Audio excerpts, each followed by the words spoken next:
This is VOA News via remote. I'm Tommy McNeil. The White House says North Korea fired short range missiles this past weekend, just days after the sister of Kim Jong un threatened the United States and South Korea for holding joint military exercises. The missile tests, which were confirmed by two senior Biden administration officials who briefed reporters on condition of anonymity, also come as North Korea has ignored offers from the new administration to resume negotiations. The officials downplayed the significance of the missile test and said the Biden administration remains committed to resuming talks with North Korea.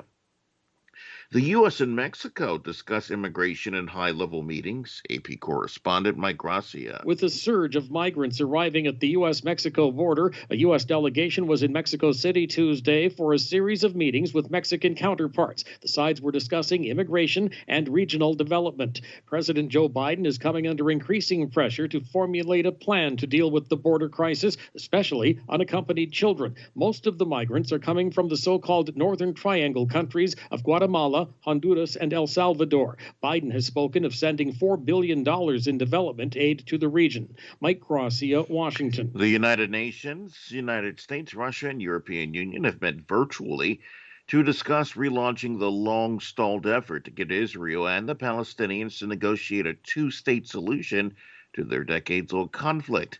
Envoys for the four Mideast mediators, known as the Quartet, said they discussed returning to meaningful negotiations that will lead to a two-state solution, including tangible steps to advance freedom, security, and prosperity for Palestinians and Israelis. There have been no substantive Israeli-Palestinian peace talks since 2014. This is VOA News. Israel's Prime Minister Benjamin Netanyahu's prospects for retaining power were uncertain again Wednesday after exit polls in Israel's fourth national election in 2 years projected yet another stalemate. With final results not due until later in the week, the forecast indicated that even Netanyahu's stewardship of a world-beating COVID-19 vaccination rollout, a showcase of his campaign, may not have been enough to propel him to victory. Initial projections by Israel's three main TV channels after Tuesday's voting gave Netanyahu, leader of the right-wing Likud party, an edge based on the potential support of an ultra-nationalist rival, Naftali Bennett, once his defense minister. But amended forecasts indicate deadlock, even with Bennett's prospective backing, with the parliament divided equally between Netanyahu's likely opponents and supporters. After America's second mass shooting within a week, U.S. President Joe Biden is calling on Congress to act. AP correspondent Sagar Magani. The president wants lawmakers to boost the nation's background check system and ban assault rifles, along with high-capacity magazines. This is an American issue. And should not be a partisan one, though that's exactly what it is on Capitol Hill. The Senate is going to debate and address the epidemic of gun violence in this country. But Chuck Schumer's Democrats don't have the votes to make any big reforms, while GOP Chief Mitch McConnell says he's willing to listen to ideas. The ones Democrats have so far are perplexing. What I'm not attracted to is something that doesn't work. Sagar Magani, Washington. The jury seated for former Minneapolis police officer Derek Chauvin's trial in George Floyd's death includes a chemist, a nurse, a social worker, and a grandmother. It's a racially mixed group with 6 people who identify as black or multiracial. Almost all have seen the bystander video of Floyd pinned on the street that fanned worldwide outrage, and some have ties to police. Although many said they had formed views of Chauvin's conduct, all said that they could set those aside and decide the case based on evidence. Opening statements are scheduled for Monday in Minneapolis. And again, just recapping one of our top stories, the White House says that North Korea did fire short-range missiles over the weekend, just days after the sister of Kim Jong-un threatened the United States and South Korea for holding joint military exercises. More at voanews.com via remote. I'm Tommy McNeil, VOA News.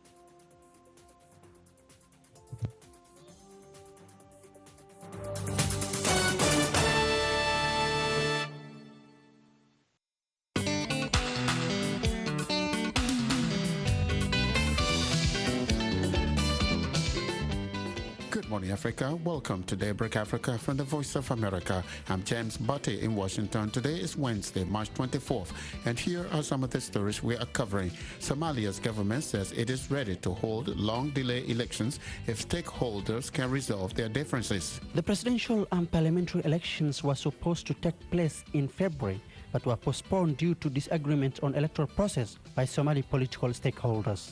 We'll have a report on the hunger hotspots of the world. Kenyan health experts report a jump in confirmed COVID-19 cases. Liberian police gave an opposition official 48 hours to answer to alleged threatening social media posting. Today is World Tuberculosis Day, and Ethiopia's prime minister admits Eritrean forces had been helping Ethiopia integrate. He cannot continue to deny what everybody in the world knows. And I'm glad that he came clean and came around to accepting that Eritrean troops are in the country. And Gambian lawmakers uphold a ban on skin bleaching. Those stories and more are coming up on Daybreak Africa.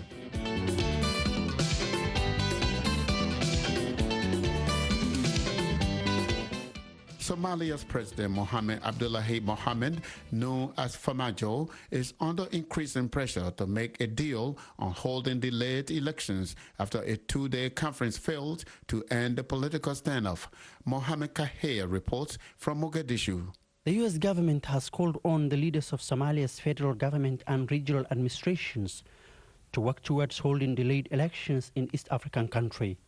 The presidential and parliamentary elections were supposed to take place in February, but were postponed due to disagreement on electoral process by Somali political stakeholders. Minister for Information Osman Dube said the government is ready for polls once concerned stakeholders can resolve their differences. He was speaking after two-day election summit concluded without progress because leaders from regional states of Puntland and Jubaland did not attend the meeting. Dube said it was very unfortunate that the leaders from Puntland and Jubaland did not attend the significant meeting. We hope them to join the crucial forum tomorrow on Wednesday to take part in the key discussions, including election security, he added. Abdul Rahman Abdi Shakur, the leader of opposition with the Jir party, dismissed the election summit convened by President Farmajo, saying he has no constitutional mandate to summon such a forum. Opposition parties say the mandate of President and the federal government of Somalia expired last month. The federal government of Somalia's mandate is over, including former President Farmajo.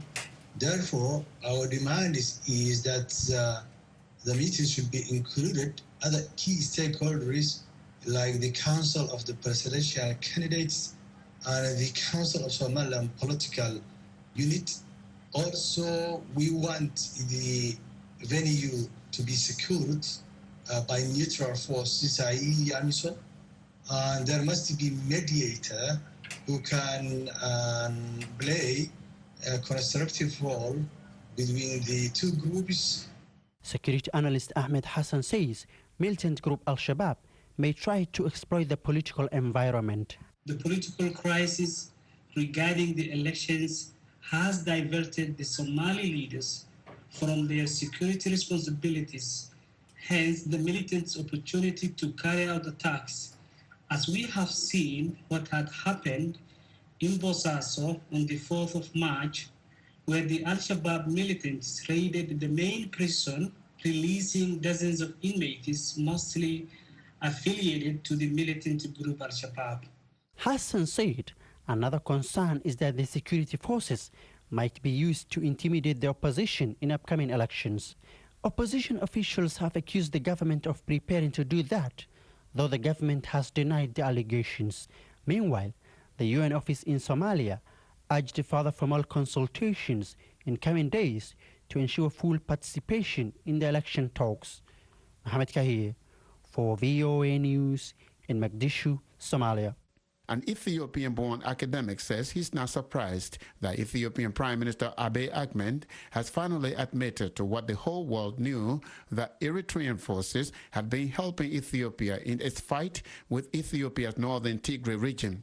Ezekiel Gebesa, professor of history and African studies at Kettering University in Michigan, says the Northern Command and the Tigray Interim Administration have since confirmed that as many as 30 divisions of Eritrean forces may be in Tigray.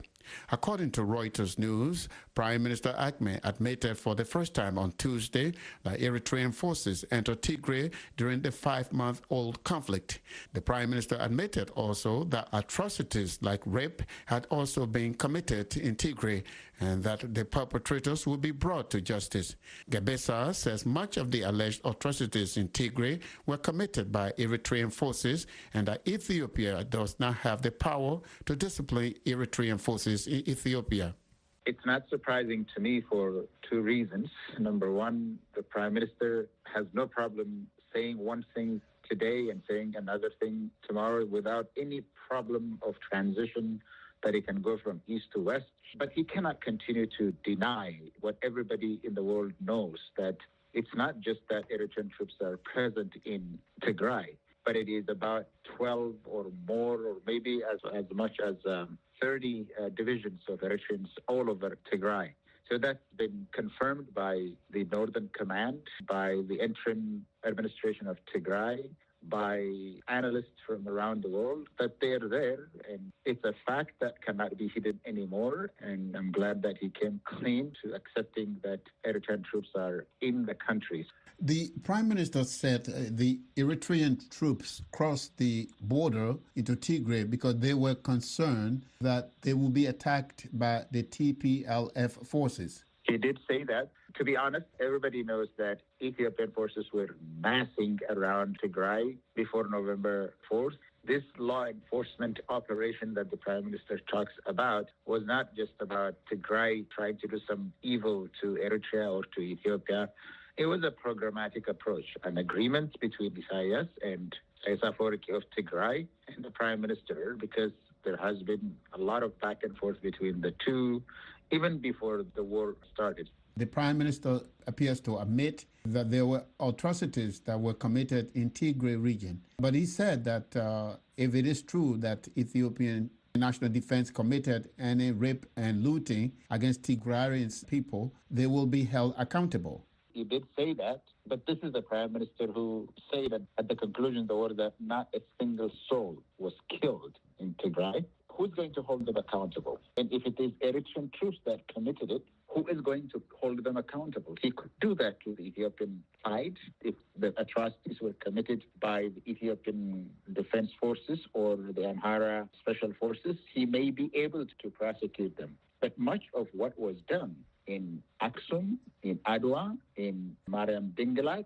in Shire, in many places in the western Tigray, the atrocities were allegedly committed by Eritrean troops. So is it practically possible for Ethiopia to bring Eritrean troops to justice in Ethiopia? It's just an empty rhetoric as far as I'm concerned.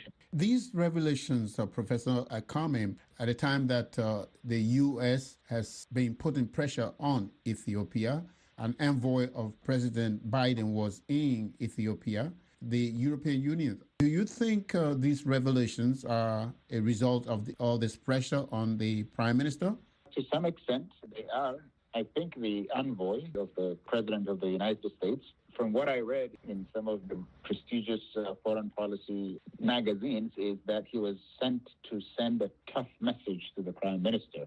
I can agree with that, because if he sent the Secretary of State himself, that will be a welcome news for the Prime Minister. It will be a recognition that the first trip that the Secretary of State made as Secretary of State would be to Ethiopia. That would be a political award for Ethiopia. So the Americans did not want to do that. Ezekiel Gebesa is an Ethiopian-born professor of history and African studies at Kettering University in Michigan. He was speaking with us from Flint, Michigan. The Food and Agriculture Organization and the World Food Program are launching the latest Hunger Hotspots report. The report flags 20 nations at risk of acute food insecurity, including more than 30 million people on the verge of famine. Lisa Schlein reports from Geneva. Those most affected by acute hunger are people living in 20 so-called hotspots. Topping the list of areas where people face catastrophic levels of acute hunger are Yemen, South Sudan, and northern Nigeria. The director of the FAO office in Geneva, Dominique Bourgeon, says multiple drivers are behind the soaring rates of acute hunger.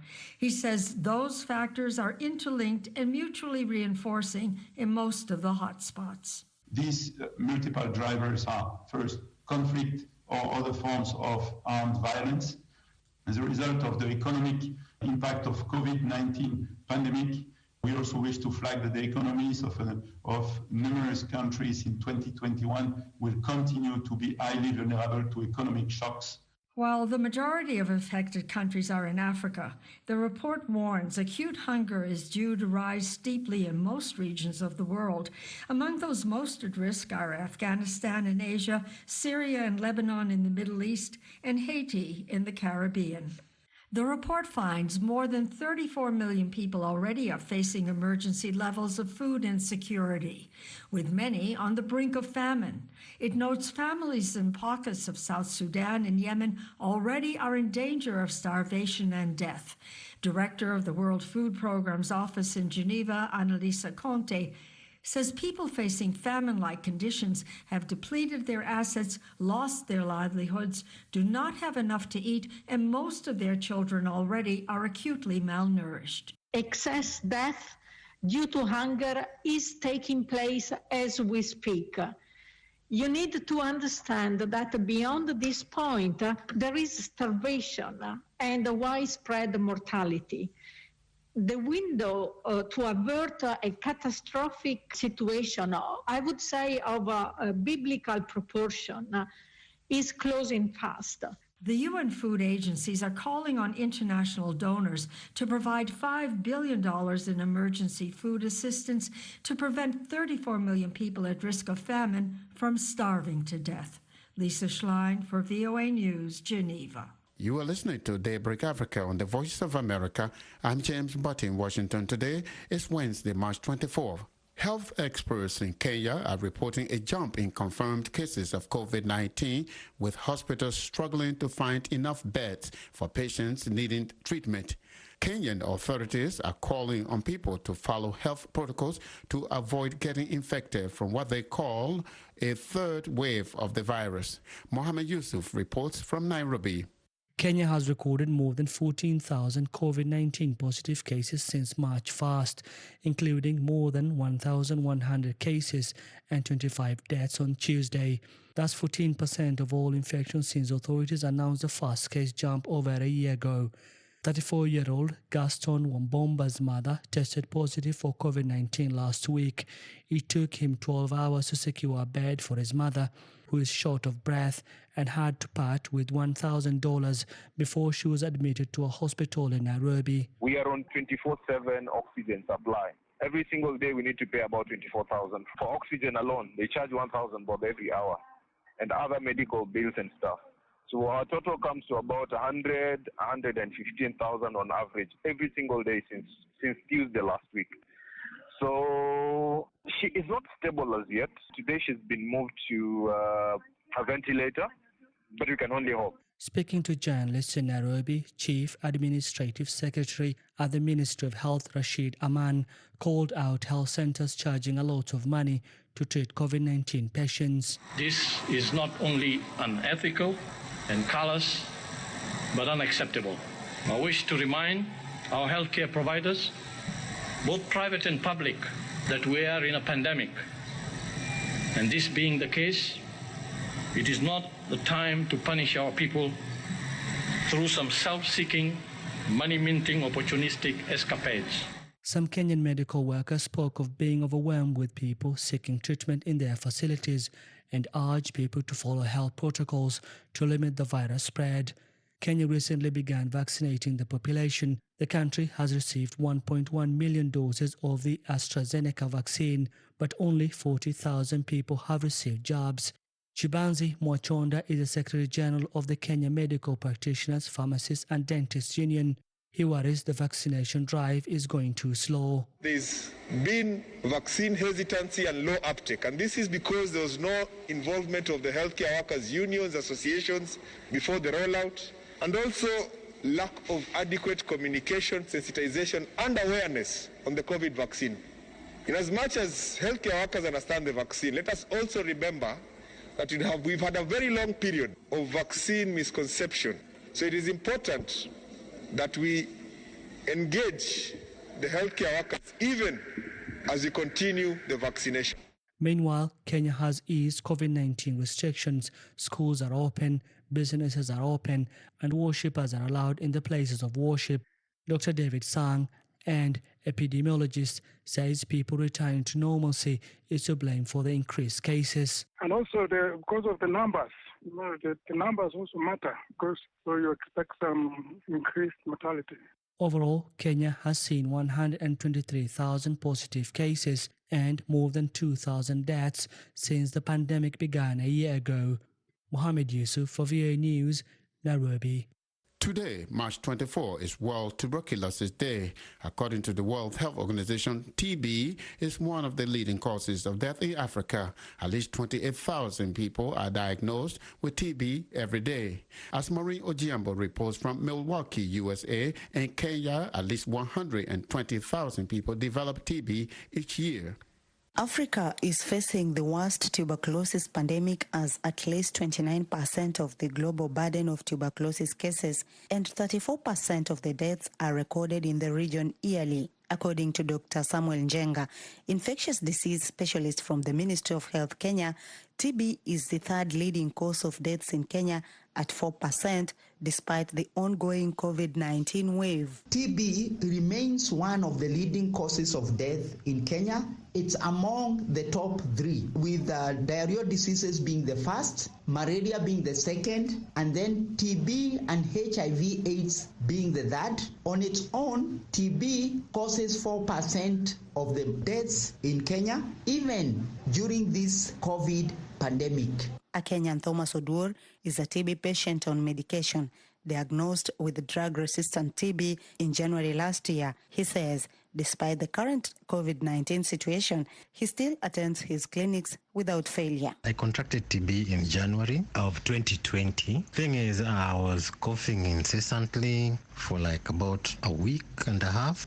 When I went to the hospital, after 2 days, they gave me medication. Then after 2 days, when the meds were not showing any improvement on my health, I went back, and this time they did an X-ray, and it's from the X-ray that they realized that I had TB. So far, this is my 12th month. World Health Organization says people who are infected with HIV are 18 times more likely to develop active TB. The risk of active TB is also greater in persons suffering from other conditions that impair the immune system. Dr. Njenga says in Kenya, there was disruption of most healthcare services, including that of TB, and that currently the Ministry of Health has ensured there is safety for people with underlying conditions to attend their clinics. Initially, there was a change in health-seeking behavior, so most of the TB patients were apprehensive about attending the TB clinics because of the fear that they would contract COVID when accessing the services. The clinics continued to engage, even through the phone calls, with the patients that were attending their clinics to allay their fears and to confirm to them that the required public health measures were being taken at the clinics, and therefore the clinics were safe. The World Health Organization says TB kills at least 4,000 people daily. This year's theme, "The Clock is Ticking," sends a message that the world is running out of time to end TB. Reporting for VOA's Daybreak Africa, I am Maureen Ojiambo in Milwaukee, USA. Liberian police have given the Secretary General of the former ruling Unity Party of Liberia, Mohammed Ali, 48 hours to return to the police for questioning regarding a social media post that authorities alleged was threatening to the National Elections Commission and an Associate Justice of Liberia. Rita Gilobwe reports from Monrovia. Unity Party National Secretary General Mohammed Ali posted on Facebook on March 1, 2021, saying that the National Elections Commission will understand the ploy, but try it and you will see what is going to be the end result. Since the post, there have been 2 petrol bomb attacks, one on the headquarters of the National Elections Commission and the other on the home of Associate Justice Joseph Nambwe, with substantial property damage. National Police spokesperson Moses Carter says the invitation to question Mr. Ali is part of investigations into the recent petrol bombings. It is very far away from free speech. Mr. Ali, on the 1st of March, threatened to get even with the National Elections Commission. On the 4th of March, Mr. Ali threatened the justice in chambers of the Supreme Court, Councillor Nambwe. These 2 were attacked with petrol bombs. Ali did not honor police request to appear on March 18, saying he was not well. The police then declared him a wanted person. On Monday, March 22, Ali went to the police headquarters accompanied by his lawyers and officials of the Unity Party, including former Vice President Joseph Boakai. Police spokesperson Carter says Ali was released following an appeal from his lawyers. Mr. Ali's lawyers appealed to us to give them 2 days to be able to interact with their client and bring their client to us. We graciously accepted the request, and we're hopeful that Thursday of this week they will be at the police headquarters. When asked to comment, Ali says his lawyers advised him not to speak to the media on the matter. My lawyers have advised me not to say anything to the media at this time because we are due back to the LNP. They said they have a series of questions for me to answer, so I would prefer not to speak anything in the absence of my lawyers. I guess after that, I will have the liberty to speak on the matter. However, Unity Party's chairman Ami Modat posted on his official Facebook page, among other things, cautioning the police and the Ministry of Justice to do the right thing and put aside party politics. He says the Unity Party respects the law and does not subscribe to violence or illegal actions. Rita Drabwe, VOA News, Monrovia, Liberia. In 2019, a report on discrimination laws in Gambia, a group of international and local organizations recommended a repeal of the Skin Bleaching Prohibition Act because it was found that the law was being used to marginalize already vulnerable women in society. On Monday this week, deputies rejected the recommendation and the whitening creams remain illegal. Feminist and lawyer Undeya Ungane Jan tells Ricky Stryer the root issues of skin bleaching, such as colorism, are yet what need to be addressed. There has been an ongoing debate about its repeal, and some of the National Assembly members are basically arguing that we shouldn't have a skin bleaching law in the country, or that, and well, that's just the minority, but majority are saying that the law should remain because skin bleaching leads to promiscuous acts like prohibition and prostitution and things like that. Can you tell me a little bit more about how then, and you've touched on it already, but how this law is used to make life harder for people who are already facing economic difficulties or gender discrimination? Yes, exactly, because the law, I think, in the schedule has outlined certain products which are used to lighten the skin, and basically prohibits the importation in the country, but you can see that a lot of, or even all of those products are still available in the country. So it seems as if instead of targeting the root cause of it, that is the importation of those products, the law in its implementation targets people who use those products, forgetting that if the products are not available in the country, then the use of the products would be limited, right? And, the law also fails to consider the reason why people even engage in lightening their skin or skin bleaching, which is colorism, which is very rampant in our society. But I think I'd like to follow up on the colorism issue, as you mentioned. Are there groups looking to address what you are saying sounds like might be one of the actual root causes of the skin bleaching problem, which is colorism in society in Gambia? Colorism is not one-off. I think it is the root cause of skin bleaching in the Gambia, because we live in a society where, if we're honest, even at home, everywhere, people basically in the way that they speak or the way that they regard darker skinned people, it's a lighter skinned people are put on top of darker skinned people. That was feminist and lawyer Undeya Ungona Jang. She was speaking to Ricky Stryer from Banjul, Gambia. And that's it for this Wednesday, March 24th edition of Daybreak Africa. On behalf of the Daybreak Africa crew, producer Nicole Beckford, reporters Peter Clotty and Ricky Stryer, as well as sports editor Samson O'Malley, along with all of our engineers, I'm James Butte in Washington, wishing you a very good